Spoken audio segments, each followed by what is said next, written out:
फर्रुखाबाद में एक किसान ठगी, धोखे और कर्ज से ऐसे मकड़जाल में फंस गया कि उसने न सिर्फ अपना पैसा, संपत्ति गंवा दी, बल्कि इस कंपनी के ठग कर्मचारियों और मालिकों की प्रताड़ना से तंग आकर किसान अपनी और अपने परिवार की जान भी गंवा बैठा।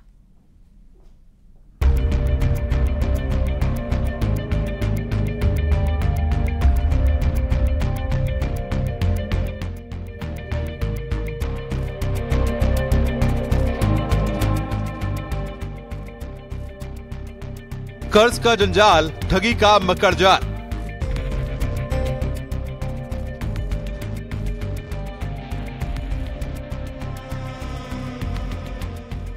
किसान परिवार को निकल गया भरोसा।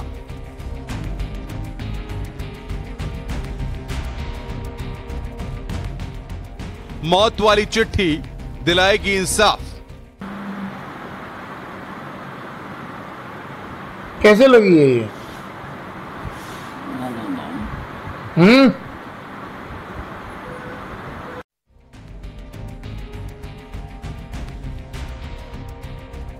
शब्द जम गए हैं, जुबान में ना हिम्मत बाकी है और न मन में कुछ बोलने की इच्छा। गंभीर हालत में अस्पताल के बिस्तर पर पड़ी यह महिला एक ऐसे किसान की पत्नी है जिसने अपना सब कुछ अपने ही हाथों से खत्म कर दिया। किसान ने जो कुछ भी किया वो न सिर्फ बेहद भयावह है बल्कि अपराध भी है। लेकिन किसान ने जिन हालात में और जिस वजह से सब कुछ किया, उसके अपराध के सामने वो खौफनाक करतूत भी बौनी साबित होगी।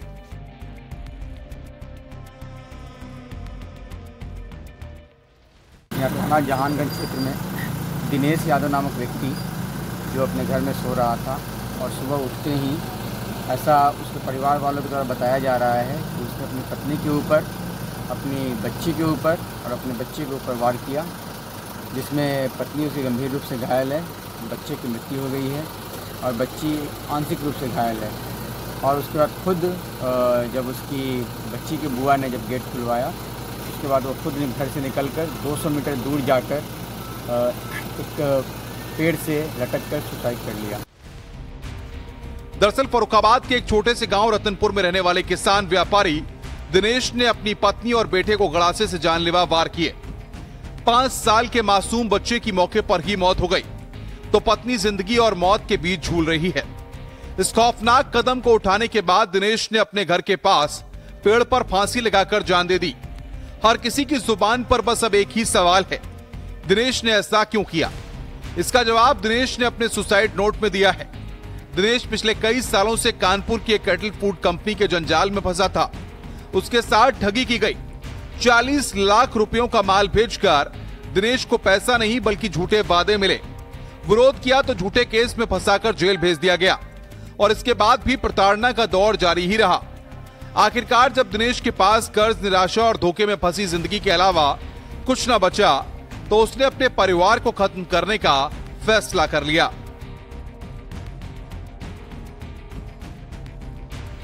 मैं दिनेश यादव हूं। मैं फर्रुखाबाद के सभी आला अफसरों के लिए एक ज्ञापन छोड़ रहा हूं। कानपुर की company Shri Krishna cattle feed में डिस्ट्रीब्यूटर के तौर पर काम कर रहा था। कंपनी के एमडी दीपक अग्रवाल, अकाउंटेंट पंकज और मैनेजर धीरेन्द्र शर्मा ने मुझे भरोसे में लेकर 40 लाख रुपए का मक्का फर्रुखाबाद के बाजार से मुझसे उठवाया गया। मैंने मक्का कंपनी की गाड़ी से कानपुर पहुंचाया था। बाद में जब मैंने मक्का का पैसा मांगा तो मुझे झूठे वादे किए गए। मुझ पर पैसा चुकाने का दबाव था तो मैंने बार बार कंपनी से कहा, लेकिन इसके बाद पैसे के बजाय मुझे 14 लाख रुपए का पशु आहार भिजवा दिया गया। मैंने लेने से इनकार किया तो मुझे पैसा देने के बहाने कानपुर बुलवाकर झूठे केस में फंसाया और जेल भिजवा दिया गया। काफी मशक्कत के बाद मैं बाहर आया तो केस वापस लेने के नाम पर 5 लाख रुपए की डिमांड की गई। 40 लाख रुपए चुकाने में मैंने अपना सब कुछ गंवा दिया और ये लोग अब मुझे केस को लेकर परेशान करते रहे। मेरे पास जीने के लिए कुछ नहीं बचा है तो अपने परिवार के साथ खुदकुशी कर रहा हूँ। ये घटना है और इसके बाद जब पुलिस छानबीन कर रही थी, पुलिस को यहाँ गांव वालों के ग्रुप पर एक उसके द्वारा रात्रि को भेजा गया मैसेज प्राप्त हुआ है जिसमें उसने